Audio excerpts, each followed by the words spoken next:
Bach to Tin Man. Bach's like, I'm out of here. I do not want to be here anymore. You've been holding me captive. I'm in love with Glinda. I have to go tell Glinda that I love her. Goodbye.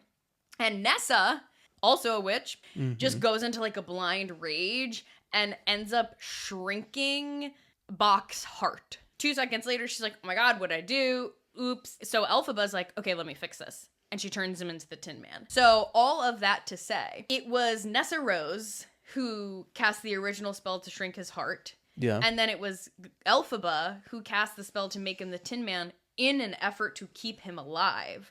But it still ended up ruining his life, you could say. I mean, who wants to be made of tin, you know? Yeah, and, you know, it really doesn't matter what the motive is, because what you're doing in both situations is you are imposing a future on someone without their consent. You're stealing that freedom from them, and that has to be worth something in the Oz society.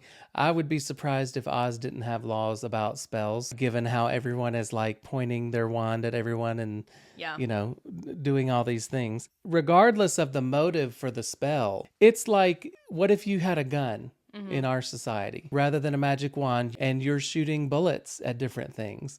When you get trained to use a gun, you're told you better be prepared to pay for whatever that bullet touches, whether it is property or a person. If you're defending yourself, then in some cases, you know, you might be protected from having to pay for it. But if you miss someone and you put a hole in the wall somewhere, you're going to have to pay for that hole in the wall. And it's the same principle here. Yeah. You're going to be responsible for the spells you cast, regardless of the motive that is behind it.